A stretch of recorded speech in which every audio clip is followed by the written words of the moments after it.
2026 ஜூலை மாதத்திலிருந்து நவம்பர் மாதம் வரைக்கும் சனியானவர் மீன ராசியில் வக்ரகதியில் சஞ்சாரம் செய்கிறாங்க. பொதுவாக இந்த வக்ரகிருதி அமைப்பு அப்படிங்கிறது ராசி ரீதியாக நிறைய மாற்றங்களை இது கண்டிப்பாக ஏற்படுத்தும். ஜென்ரலாகவே இந்த வக்ரகதி அமைப்பை பற்றி பெரும்பாலும் பார்த்திங்கன்னா ரொம்ப பெருசாக எதை எடுத்துக்க மாட்டாங்க. ஆனால் சிலர் ரொம்ப ஸ்பெசிஃபிக்காக இதை பார்ப்பாங்க.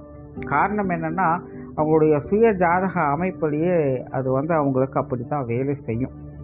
யாருக்கெல்லாம் சுய ஜாதகத்தில் கிரகங்கள் வக்கரமாக இருக்கோ அந்த கிரகங்கள் கோச்சார ரீதியாகவும் வக்கரம் பெறும் பொழுது அவங்களுக்கு இன்னும் கூடுதலாக வேலை செய்யும். அந்த வக்கர அமைப்பை பற்றி அவங்க ஈஸியாக புரிஞ்சுப்பாங்க. அது அவங்களுக்கு நிதர்சன வாழ்க்கையில் அப்பட்டமாக அப்படியே தெரியும். மற்றவங்களுக்கு தான் அது பெருசாக புரியாது. ஆனால் மற்றவங்களுக்கும் இந்த கோச்சார வக்கர அமைப்பு அப்படிங்கிறது ஒரு சின்ன ஸ்பார்க் லெவலில் ஒரு சில விஷயங்களை செஞ்சுட்டு போயிடும். அந்த கிரகங்களுடைய நல்லது கெட்டதுக்கு தகுந்த மாதிரி. நல்லபடியாக இருந்ததுன்னா நல்லது செய்யும், கெட்டபடியாக இருந்ததுன்னா அது கெட்டதை கண்டிப்பாக செஞ்சுட்டு போயிடும். சடனாக அன்எக்ஸ்பெக்டடாக அந்த விஷயம் நடந்து முடிஞ்சிடும். நவ கிரகங்களின் அடிப்படையில் சனியானவர் அசுப கிரகம் அப்படின்னு சொல்கிறோம். பட் எப்போவுமே ஜோதிடத்தில் ஒரு கிரகம் நல்லதை மட்டுமே செஞ்சுட்டு இருக்காது, அதே போல் கெட்டதுன்னா கெட்டது மட்டுமே செஞ்சுட்டு இருக்காது.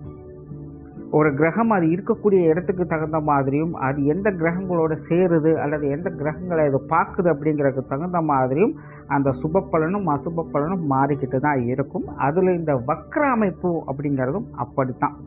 நல்லவங்களை கெட்டவங்களாக காட்டும், கெட்டவங்கள நல்லவங்களாக காட்டும். ஸோ இப்போ சனி இங்கே வக்கரமாகிறது பாசிட்டிவாக நெகட்டிவாக அப்படின்னு பார்த்தோம்னா, ஒரு சைடில் அது பாசிட்டிவாக இருக்கும். ஏன்னா சனியினுடைய வீரியம் அப்படிங்கிறது கொஞ்சம் குறையவே செய்யும். இன்னொரு சைடில் அது நெகட்டிவாகவும் வேலை செய்யும். காரணம், இந்த மாத கிரகங்களுடைய பார்வை அப்படிங்கிறது சனி மேலே விழுந்துக்கிட்டே இருக்கும். ஸோ மேற்கொண்டு இனி உங்களுடைய ராசி லக்னத்துக்கு இந்த வக்ர சனி எப்படி இருக்கும் அப்படிங்கிறத பார்க்கலாம். வணக்கம் கன்னிராசி என்பர்களே. கன்னிராசியை பொறுத்த வரைக்கும் சனியானவர் இப்போது சப்தமஸ்தானத்தில் வக்ரகதியில் அடுத்த 5 மாதங்களுக்கு சஞ்சாரம் செய்து வருவாங்க. ஆல்ரெடி கன்னிராசிக்கு பார்த்தீங்கன்னா கண்டகச்சனி அப்படிங்கிறது நடந்துக்கிட்டே இருக்குது. சனியை பொறுத்த வரைக்கும் ராசிக்கு 5ஆம் இடத்திற்கும் 6ஆம் இடத்திற்கும் அதிபதியாக வரக்கூடியவங்க. ஸோ சனியை பொறுத்த வரைக்கும் அந்த கன்னிராசிக்காரங்களுக்கு எப்போதுமே ஒரு சாதகமான அமைப்புகளையும் செய்வாங்க, ஒரு பாதகமான அமைப்புகளும் கொடுத்து போகிறாங்க. ஒரு நல்லது நடந்தால் நல்லதுலேயே ஒரு கெட்டது அப்படிங்கிறது இருக்கும். ஒரு கெட்டது நடந்தாலும் இந்த கெட்டதுலேயே ஒரு நல்லது அப்படிங்கிற நிலைகளை தான் எப்போவுமே செயல்படுவாங்க.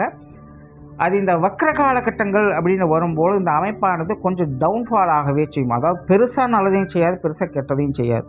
ஆனால் அமைதியாக இருந்து சில சிக்கலான விஷயங்களை சரி செய்வதற்கு வழிவகைகளை அது ஏற்படுத்தி கொடுக்கும்.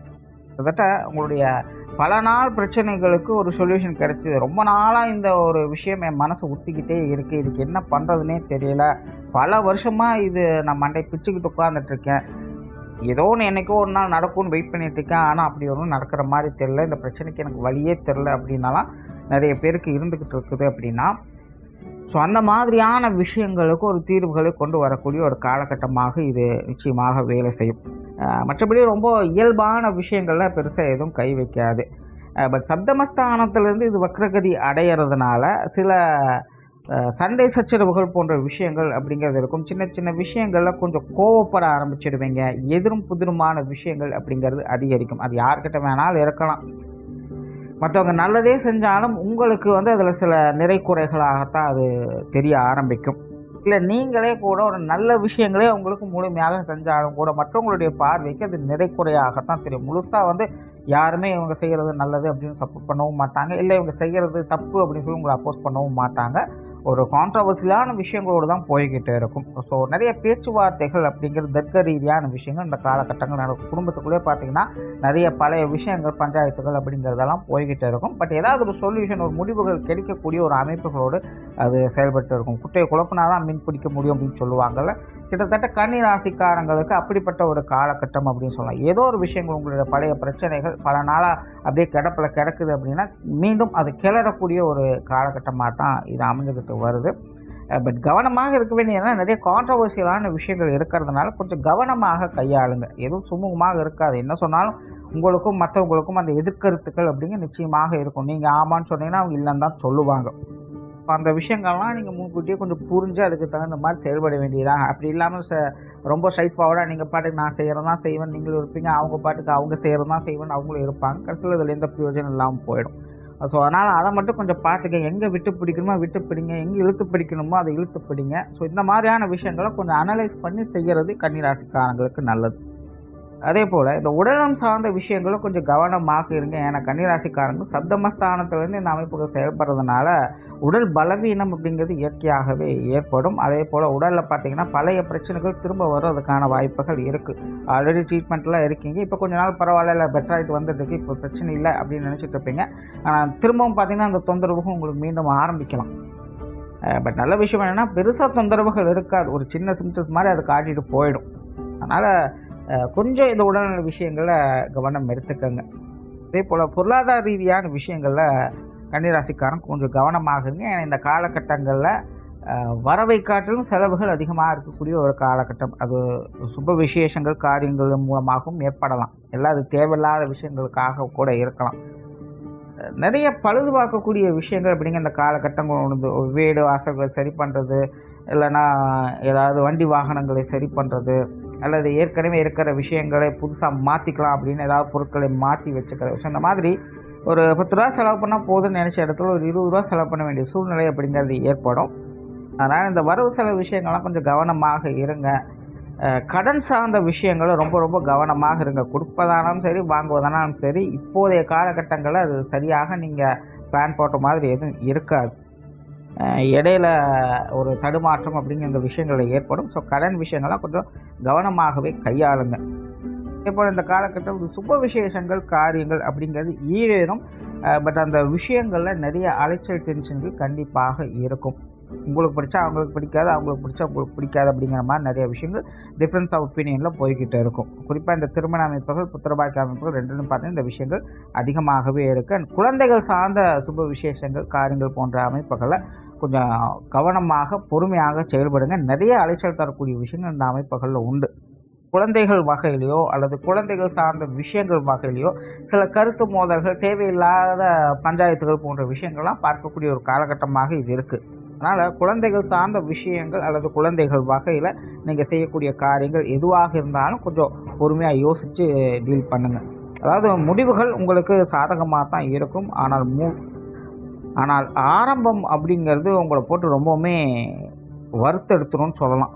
அதாவது ஒன்றுனா 9 கற்பனை பண்ணிப்பாங்க அப்படின்னு சொல்லுவாங்க. அந்த மாதிரி நீங்களாக எதையாச்சும் ஒன்று போட்டு குழப்பி அப்படியா இப்படியான்னு யோசித்து ஏதோ விஷயம் கடைசியில் பார்த்தா அது ஒன்றுமே இல்லாமல் கூட முடிஞ்சிடலாம். ஏதோ ஒரு வகையில் அந்த குழப்பம் தரக்கூடிய அமைப்புகள் அப்படிங்கிறது தவிர்க்க முடியாததான் இருக்குது.